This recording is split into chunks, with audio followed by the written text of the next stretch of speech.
ईश्वर पर ध्यान केंद्रित करना।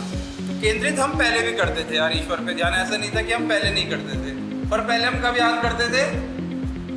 अपनी ज़रूरतों पर, जब हमें ज़रूरत होती थी। जैसे कि हम पास्ट में क्या करते थे? सिर्फ यूजिंग ही करते थे।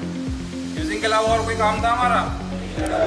भले ही हम कहीं जॉब कर रहे हैं, कुछ कर रहे हैं, पर हमारा क्या मोटिव था कि हम अभी नशा कर रहे हैं, अगला नशा हम कब करेंगे और उसका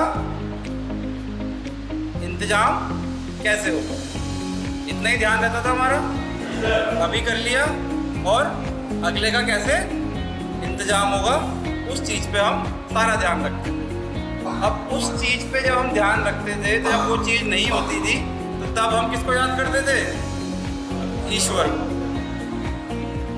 इसे कहते हैं ईश्वर केंद्रितता, कि जब हम मुसीबत में होते हैं तब हम ईश्वर को याद करते हैं कि भगवान आज कहीं से कुछ करवा दे। और जब हो जाता था तो हम ग्रेटिट्यूड करते थे, धन्यवाद देते थे? नहीं, क्योंकि हमारा काम हो गया था।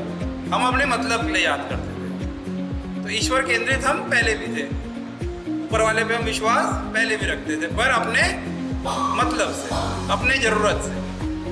पर अब जो ईश्वर केंद्रितता का मतलब है वो ये है कि आपको ईश्वर के साथ सदैव जुड़े रहना है। आपके साथ जीवन में अच्छा हो रहा है, बुरा हो रहा है, तो उस समय ऊपर वाले को थोड़ी दोष देना है। वो तो हमारी क्या है, अपने जो काम हम करते हैं उनका फल है। तो उसमें ऊपर वाले का कोई दोष नहीं है भाई। ना ऊपर वाला आप कहो कि भाई ये ऊपर वाले मुझे गाड़ी दे दे, तो वो कहेगा कि लेगा गाड़ी, ऐसा तो नहीं है ना।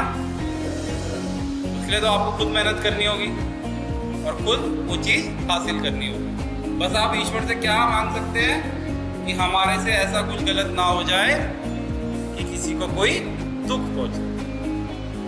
जब आप ये सोचते हो, ये प्रार्थना करते हो, तो ऊपर से भी आपको शक्ति मिलती है और आप अपने जीवन में जब ये सोच के साथ आगे बढ़ते हो तो आप चाह कर भी गलत नहीं कर सकते। अगर हम यहाँ पे हम ऐसा चाहें कि आप लोगों के साथ कुछ गलत हो जाए, हम थोड़ी चाहेंगे यार। क्यों?